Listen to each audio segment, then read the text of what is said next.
नमस्कार, आगर लाइव देख रहे हैं आप। मैं हूँ आपके साथ रामेश्वर योगी। 2 अगस्त यानी कल मुख्यमंत्री शिवराज सिंह चौहान आगर आ रहे हैं और आगर में उनके 3 प्रस्तावित कार्यक्रम हैं। तकरीबन 3 घंटा 11 से लेकर 2 बजे तक वो यहाँ पर देंगे। क्या क्या कार्यक्रम की रूपरेखा होना है, इसको लेकर हम बातचीत करेंगे। हमारे साथ भारतीय जनता पार्टी के जिला उपाध्यक्ष और 2020 में भारतीय जनता पार्टी के प्रत्याशी रहे मनोज बंटी उटवाल मौजूद है। उटवाल जी, सबसे पहले तो बहुत बहुत स्वागत है आगर लाइव पे आपका। बहुत बहुत धन्यवाद आपको और आगर लाइव चैनल को। सर, सबसे पहला सवाल, मुख्यमंत्री जी जब आ रहे हैं तो ये कहें कि काफ़ी समय के बाद, अरसे के बाद आगर में आ रहे हैं और कुछ सौगातें यहाँ पर लेके आ रहे हैं। क्या कुछ सौगातें आगर को लेके आना होना है और क्या क्या लगता है कि समय उनका जो दौरा है किस प्रकार से रहने वाला है? देखिए, प्रदेश के यशस्वी मुख्यमंत्री आदरणीय शिवराज सिंह जी चौहान साहब को आगर से बहुत ही लगाव रहा है। 2013 में उनकी उपस्थिति में आगर को जिला बनाने की घोषणा उन्होंने की थी, वो पूरी भी हुई। आज बहुत ही खुशी का दिन है। पूरे आगर मालवा पूरे ज़िले में गांव-गांव में बड़ा हर्ष उल्लास का माहौल बना हुआ है। हमारे सबके लोकप्रिय मुख्यमंत्री आदरणीय शिवराज सिंह जी आगर पधार रहे हैं। उन्होंने उनकी कथनी और करनी में अंतर नहीं है। भारतीय जनता पार्टी का कार्यकर्ता जो कहता है वो करता है। हमने बाबा बैजनाथ के जीर्णोद्धार की बात करी थी। उन्होंने 18 करोड़ 90 लाख रुपए की राशि बाबा बैजनाथ मंदिर के सौंदर्यीकरण के लिए दी थी और ये बड़ा सौभाग्य है हम सबका भी। हम इस बात के सारथी हैं सब कि हम सब देख रहे हैं, साक्षी हैं हम इस बात के कि हम बाबा बैजनाथ में भारतीय जनता पार्टी की सरकार द्वारा जो लगभग 19 करोड़ रुपए जो दिया जा रहा है उसका भूमि पूजन कार्यक्रम देखने के लिए हमें मिल रहा है। क्योंकि पूर्व में भी आपने देखा होगा कि कांग्रेस के भी एक मुख्यमंत्री यहाँ आए थे, 5 करोड़ की उन्होंने घोषणा की थी। 5 करोड़ तो ठीक है, 5 रुपये भी उन्होंने बाबा बैजनाथ के मंदिर के नाम पर नहीं दिए। लेकिन ठीक उसके विपरीत आज मुख्यमंत्री जी कल 2 तारीख को यहाँ पर आगर की धरती पर कदम रखेंगे। हेलीपैड से सीधे उतरकर सबसे प्रथम वो बाबा बैजनाथ के दर्शन करने के लिए जाएंगे, वहाँ दर्शन करेंगे। उसके बाद जो सौंदर्यीकरण के लिए हमने 18 करोड़ 19 लाख रुपए की स्वीकृति दी है, उसका भूमि पूजन होगा वहाँ पर। और भूमि पूजन कार्य के बाद और वहाँ से हमारे माननीय मुख्यमंत्री जी निकलेंगे और छावनी चौराहे पर जो एक और मुख्यमंत्री जी की बड़ी सौगात है कि संत रविदास जी के मंदिर बनाने के लिए उन्होंने 100 करोड़ रुपए की मंजूरी दी थी, जिसका भूमि पूजन कार्यक्रम के तहत एक यात्रा निकाली जा रही है संत शिरोमणि रविदास जी के वो लेकर।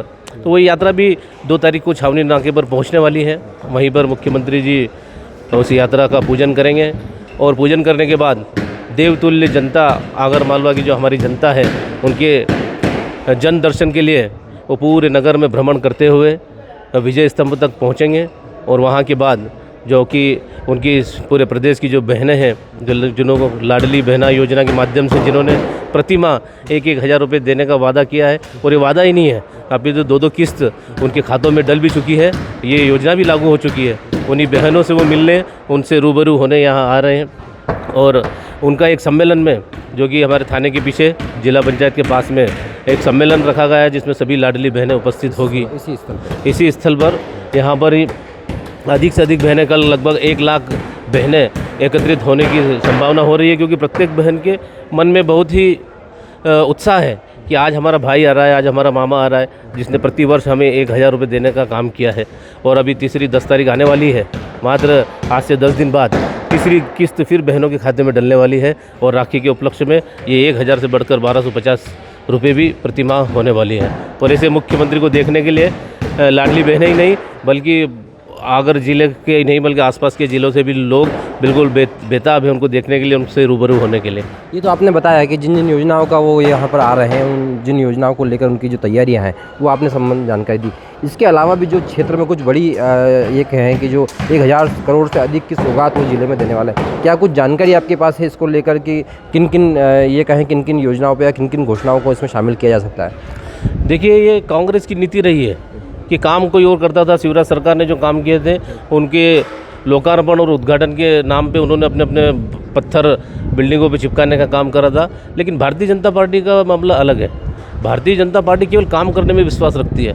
आज मुख्यमंत्री जी ने मेरे उपचुनाव में, जबकि हमें पराजय मिली थी उस चुनाव में, लेकिन उसके बावजूद भी उस समय की जो उन्होंने 1 हज़ार करोड़ रुपये की घोषणाएँ की थी, उसमें से 90% से ज़्यादा घोषणाएँ उन्होंने स्वीकृत कर दी है, पूरी कर दी है। उनका कुछ जगह हमने भूमि पूजन भी कर दिया है।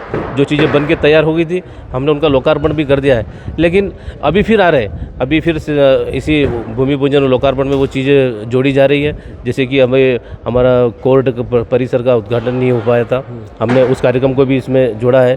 इस प्रकार की कई सारे कुछ डैम है, कुछ तालाब है, कुछ सड़कें हैं, उनको भी हमने इसमें जोड़ा है कि उनका भी भूमि पूजन, जिनका भूमि पूजन होना है उनका भूमि पूजन हो जाए और जिनका लोकार्पण होना है उनका लोकार्पण यहाँ पर किया जाएगा।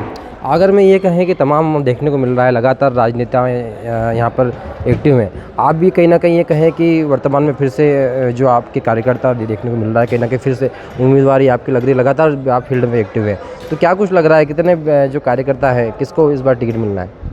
देखिए, भारतीय जनता पार्टी में किस कार्यकर्ता को टिकट मिलेगा ये तय केवल भारतीय जनता पार्टी का संगठन, हमारा प्रदेश नेतृत्व और राष्ट्रीय नेतृत्व संयुक्त मिलकर के वो निर्णय लेते हैं और वही लड़ता है। क्योंकि भारतीय जनता पार्टी की एक परंपरा रही है कि यहाँ पर कोई व्यक्ति चुनाव नहीं लड़ता है, यहाँ पर संगठन चुनाव लड़ता है। व्यक्ति टिकट तो एक माध्यम मात्र है। भारतीय जनता पार्टी जिस भी कार्यकर्ता को अपना दावेदार अपना प्रत्याशी बनाएगी, हम पूरी ताकत से, पूरी मेहनत से उसको विजय की ओर ले जाने का काम करेंगे।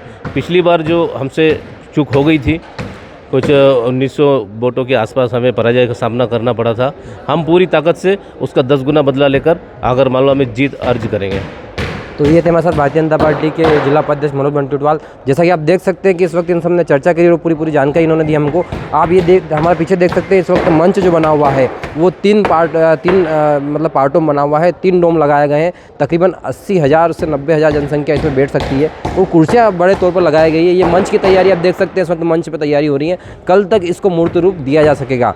जैसा कि आपको हम बता दें कि कल 11 बजे मुख्यमंत्री शिवराज सिंह चौहान आगर आएंगे और आगर आने के सबसे पहले वो बाबा बैजनाथ धाम जाएंगे। वहाँ पर बाबा बैजनाथ मंदिर के दर्शन कर बैजनाथ लोक का 18 करोड़ 90 लाख का भूमि पूजन करेंगे। उसके बाद उनकी जो गाड़ी है वो छावनी नाके पर आएगी और यहाँ पे समरसता यात्रा में शामिल होकर साथ समरसता यात्रा के साथ जन दर्शन यात्रा को निकलेंगे और नाना बाजार, सरकारवाड़ा, छावनी झंडा चौक से कोर्ट से होकर वो जो विजय स्तंभ पर उस यात्रा का समापन होना है। उसके बाद जो वो डायरेक्ट इस सभा स्थल पर आएंगे और यहाँ पर लाडली बहना सम्मेलन को संबोधित करेंगे। लगातार आप आगर लाइव के साथ बने रहिए, देखते रहिए आगर लाइव। धन्यवाद।